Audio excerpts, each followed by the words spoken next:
Alright guys, we are headed to Amarillo Dragway today with my car. Let's see if we figured out some of the bugs that we were fighting last time out. So the changes that I made, I changed the dome pressure sensor out. Originally I didn't think the new low dollar sensor that they sent me to replace the other one was going to make it in time. But I got lucky and it showed up today right before I was leaving, so I got that tossed in. I do need to update the tune so it has the proper input set up for it, because I did end up swapping my 5-bar map in and I was able to rig that up to work. I did test it on the 2-step and it was working, so if this sensor gives me some issues, then I can go back to that setting as well.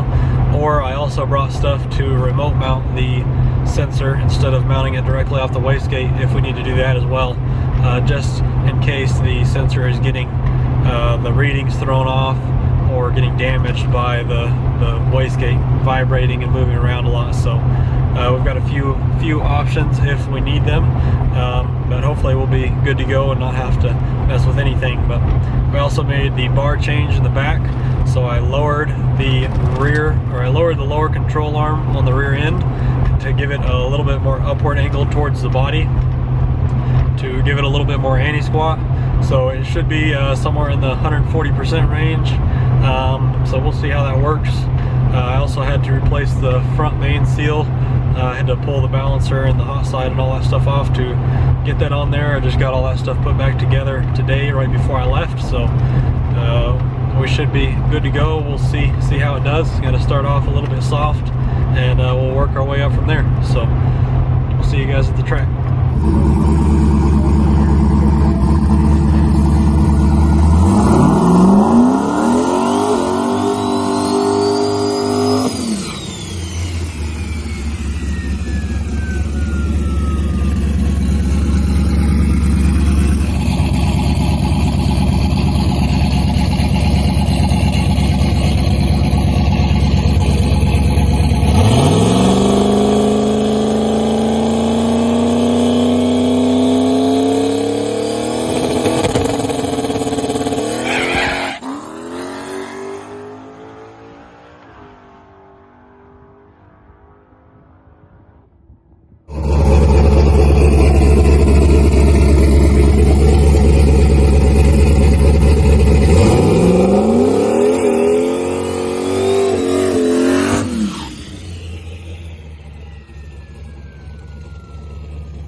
Alright guys, just made a couple passes here.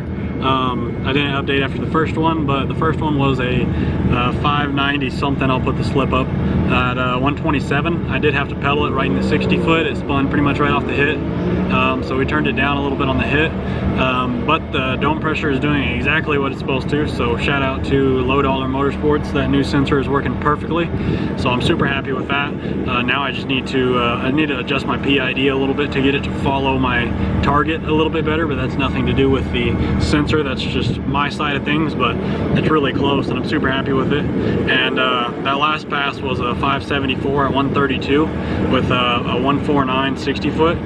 So we're here in Amarillo, and this track is it's a little bit of a rough surface and not meant for a car like this, or more so my car is not meant for a track like this. My car is meant for like fly paper, the thick and stickiest, best tracks you can ever find. So I'm really happy with how it's doing for out here on this track. This is more of a a slick tire type track, so being on a radial and having this car as low as it is and everything, it's working pretty well. But yeah, that last one, 574, 132, that was at 23 pounds of boost, so that's quite a bit faster than what the old car went on that boost. So I'm really happy with that too. This thing's making great power, and also the Hughes converter, shout out Hughes, got their shirt on even, is working amazing. Let me show you guys this log just real quick. As you can see, the RPM, so I shifted it about 7,500 up here, and then it dropped just barely down to like 7,100, so I'm super happy with that. This thing is working great. It's probably going to be, if anything, we may end up on the loose side, but I am happy with that. And also it's going to end up getting tightened up some whenever I change gear, because right now I have a 411 gear and I'm going to probably change to a 456 or so. So it's working really well right now, and I'm super happy with it. And here on the yellow you can see the drive shaft curve, so you can see this is where we left, and until about 60 feet it was good, and then at the 60 foot it tried to spin, and it came up, and it was able to recover. I didn't have to lift, but pretty much all the way down after that it was just right on the edge of the tire. So we're going to put a little bit more to it down here and kind of leave it alone here in the middle, and then put a little bit more to it farther out too, and see if it'll take it, see if we can get a little bit more out of it. But I'm not sure how much we're going to get with this car on this kind of surface, but I'm super happy with it so far. Let me show you the boost here, spiked. There you go, 23 pounds of boost, 7460 there.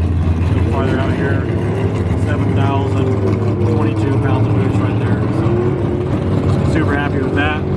So we'll put this other tune-up in it and go make another pass.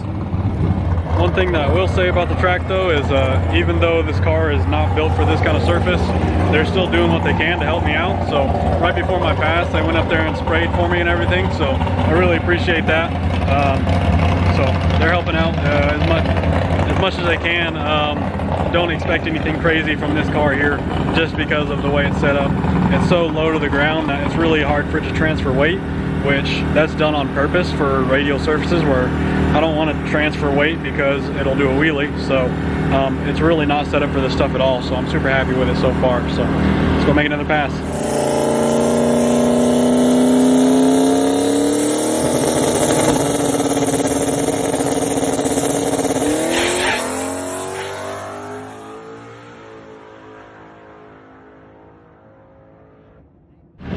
Alright guys, so I just made the third pass there. That was a 571 at 134. That one was on about 24 pounds of boost roughly. So I'm super happy with that kind of mile per hour on that. I also had to pedal it there in the 60 foot. I did turn it up just slightly from the pass before, but it spun there a little bit. I pedaled it and got back in it, but it was able to 60 foot.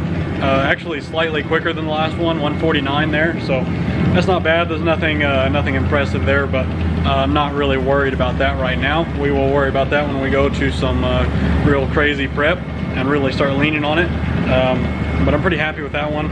So I left it the same early, except I put a little bit of a timing retard back in it actually, which I had in the second pass, and turned it up a little bit out the back so we can see what it'll do on a little bit more boost. But looked good there. That was yeah, like I said, 25 pounds maybe, something like that. So super happy with that. Let's make one more and then we'll be loading up. I'm sitting here editing, and I just wanted to thank some people that helped make this happen.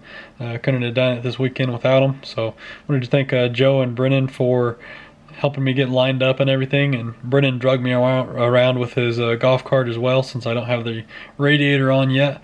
And Joe also helped with power management some, since he's real familiar with going really fast on a radial in Amarillo, which not many people can do. So we were able to get it figured out pretty quickly. Also, both of them got me some video, and Amber did as well. So huge thanks to them. Couldn't have done it without them.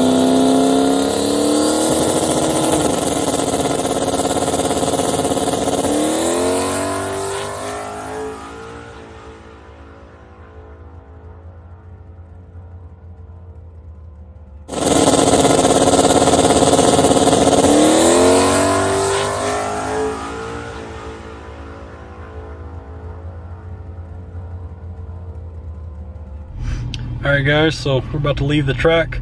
That last pass was a really good one. I'll show you the slip real quick there. As you can see, we went 555 at 137 and 844 at 163, and I lifted in the log just a little after, right after 8 seconds. So I wasn't under power to the quarter there. I honestly, I couldn't be happier with it. I didn't expect to go that fast here or just at any of the local tracks, so I'm super excited with that, especially that mile per hour. 137 miles per hour to the 8th that was really hard to do with the Fox body. So that was only on like 28 pounds of boost right there, and I've still got the same amount of timing that I had in it on E85. So that is just stupid. So I'm super excited with that. Unfortunately, I didn't get to get any in-car video with the GoPro. I really wish I could have, but whenever I tried to turn the GoPro on to start it for the first pass, it wouldn't turn on. So I did charge it, but I don't know what happened. It just died on me, so that sucks. But thankfully I got some pretty good starting line videos from a few people. So anyways, super happy with that. Now I guess it's pretty much time to just look over things a little bit better and whenever I get home, and make sure there's no issues, and then we're going to some sticky prep, and we're gonna put some power in a little bit sooner and start working on that 60 foot and see how fast we can go. So we also had the DA tonight. Right now I would bet it's probably 5,500 or so. It started like 6,500, and I also had some weight in the back of the car. So this thing has got some crazy potential, and I'm just really surprised with how well it's working, and it's doing even better than I could have imagined, and I had some pretty high hopes. So, and that Hughes converter is just amazing. Like, I couldn't be happier with that. And I'm also still short shifting it. I didn't have the full boost in until 3 seconds. Like, this thing's not even trying and going way faster than I've been before on any tracks around here. So I'm just super excited. So thank you guys for watching, and yeah, we'll see you guys in the next one. So make sure you like, share, subscribe, comment, let me know what you think.